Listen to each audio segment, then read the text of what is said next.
예, 어제 현대 모비스하고 현대 위아가 다 급락을 해서 그 설명도 드리고 현대차 기아까지 좀 설명드리겠습니다.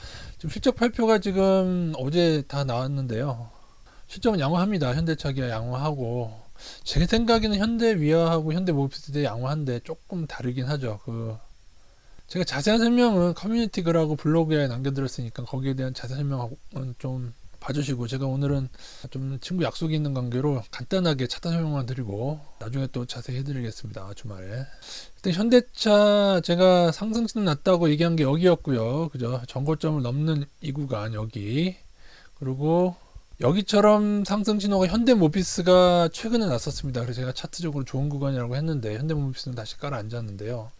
현대차가 지금 외인 동향도 좋죠. 지금 그러니까 실적도 가장 좋아지는 거 대비 좋은 것은 현대차인데, 보시면 저점 대비 거의 제가 감산해 보니까 35% 이상 올랐어요. 연초에 제가 연초부터 강조 들었던 종목이라. 그래서 이후에 조정이 나오더라도 크게 이상한 건 아니죠. 이제 이후에는 여기를 돌파하는 여부에 따라서 현대차는 추가 상승 여부가 조금 저항이 발생할 겁니다. 이것 때문에. 현대모비스 차트가 얼마나 좋았냐면은 거의 1년 넘게 못 뚫던 여기를 뚫었단 말이죠. 근데 이게 뭐 짝봉 형태로 떨어져 버렸는데 이거는 제가 좋아하지 않습니다만은, 근데 반드시 여러분 이거 계속 기다리셔서 나중에 이 라인 있지 않습니까? 여기가 얼마냐면은 23만 5천 원 정도 되는 것 같네. 23만 500원인가? 23만 500원 정도 되는 것 같네요. 23만 원을 다시 뚫게 되면 무조건 다시 따라 들어가야 됩니다. 왜냐면 주가가 좀 바닥권이라서 요즘 바닥에서 다진 다음에 오른 건데, 기관이 매도를 했다고 기관이 패대기 쳤는데, 재밌는 거는 요거 급등시킨 것도 기관이고 기관이 한 번 더 눌렀어요. 그러니까 요거 외국인 동향은 괜찮죠. 지금 외국인 동향은 괜찮습니다. 그래서 실적 발표 후에 뭐 그걸 빌미로 떨어뜨리긴 했는데 실적 발표는 큰 문제는 없는 것 같고요. 현대차만큼 작년 실적이 계속 크게 증가한 건 아니라서 현대차가 원픽이긴 하죠. 원픽이긴 한데, 그래서 현대모비스도 그냥 뭐 양호, 아주 뭐 저평가는 아닌지 모르지만 그래도 양호합니다. PBR도 되게 낮죠. 1 아래라서. 한데 PER도 그래도 괜찮은 편입니다. 그래서 이거는 혹시 제가 차트가 좋다고 말씀드렸으니까 그것 때문에 좀 많이 들어가신 분은 좀 줄이세요. 요거는 다시 여기 돌파를 다시 봐야 됩니다. 그럼 뭐 전량 매도할 건 없고요.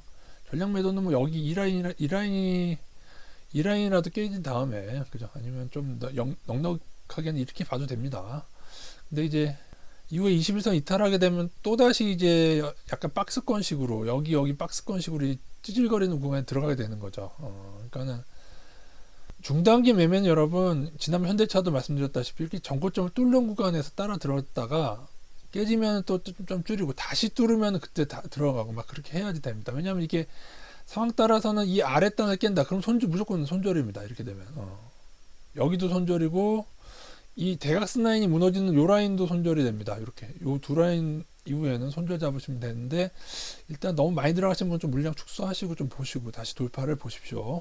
아마도 외국인이 계속 매수를 해주면 좀 시차를 두고 오르게 될 수도 있는데, 아니면 기관의 의도를 가지고 누른 거면 나중에 또 재상시킬 수도 있긴 한데, 막 오르려면 오늘 막바로 오르거나 아니면 오늘 막바로 못 오르면 좀 찌질거리면서 앞으로 행보할 가능성이 있습니다. 현대 위아도 웃긴 게 요거 상승도 기관이 만들어냈거든요. 보여드릴까요? 이 아래 보면은 상승도 기관이 어떻게 보면은 폭주해서 만들고, 얘들 주식 선물 놀이 하는 게 아닌가 싶긴 합니다. 그 다음에 또 급락도 이렇게 만들어냈는데, 사실은 여기 위치는 괜찮았거든요. 조정 나오다가 빡 뜰 수 있는 위치였고, 게다가 작년 연결상 4분기 적자였다가 흑자 전환했거든요. 이게 뭐 사실은 악재가 아닌데, 어쨌든 외국인이 좀 안 좋죠. 현대 위안 외국인이 좀 안 좋아서, 얘는 이렇게 되면은 실적이 좋아서가 아니고 좀 가벼운 데다가 업종이 좀 같이 오르니까 제가 편입을 했던 거라서, 실적이 뭐 현대차나 현대모비스만큼 좋지는 않습니다. 사실 작년도 연결 기준인가는 살짝 적자 전환도 했었고요. 뭐 1분기 흑자로 돌아섰지만, 이건 아쉽지만은 조금 많이 들어가신 분은 많이 줄이셔야 되고, 21선이 그러니까 대각선이 깨진 겁니다. 현대모비스와 다르게 21선 깨졌기 때문에 요거는 오늘 바로 다시 크게 오르지 못한, 오늘 바로 오르는 경우가 간혹 있긴 한데 이것도 뭐 흔한 건 아니고, 오르려면 오늘 바로 올라야 됩니다. 못 오르고 21선 행보 못하면 이거는 횡보하거나 더 떨어지거나 그렇게 될 가능성이 큽니다. 그렇게 되면 이렇게 해서 참고하시기 바라겠습니다.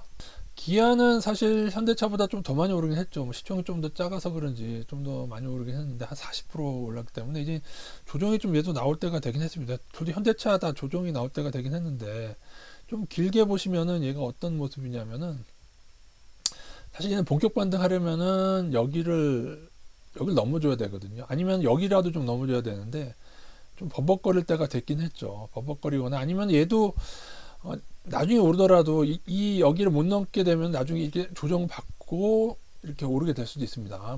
뭐 급락 기간이 맞물리게 된다면 나스닥하고 이해는 되시죠? 그래서 근데 제 생각에 현대차는 저는 별로 들을 생각이 없고 근데 현대차도 막 너무 폭주해서 안 되죠. 왜냐면은 나중에 조정받거나 혹은 뭐 나스닥이 급락하거나 뭐 여름이든 가을이든 겨울이든 간에요. 그때 좀 매수할 그거는 들어가 있어야 되고 하지만 현대차의 현재 레벨은 제가 연초에도 말씀드렸지만 거의 2008년 수준입니다. 2008년 그 굉장히 주가 낮을 때 수준으로 현재 저평가인데 문제는 IRA 등등이 있는데 그거는 이제 자세한 설명은 제가 시간 관계상 커뮤니티 글에 남겨드렸습니다. 차트 설명을 좀 드리면 되겠죠. 그리고 여기에 이제 삼성전 하이닉스나 디스플레이 관련해서도 그렇고 제가 좀 저평가 부품주를 찾고 있는데 뭐 한양 ENG나 PSK나 ENF 테크놀로지 같은 애들은 반도체 디스플레이 관련해서도 부품주 중에 저평가긴 하거든요. 그런 애들을 계속 조금 제가 서치를 해드리도록 하겠습니다. 좀 읽어보시면은 좀 괜찮은 내용들 많이 있으니까 좀 자세히 보기 누르셔가지고 한번 읽어보시기 바라겠습니다.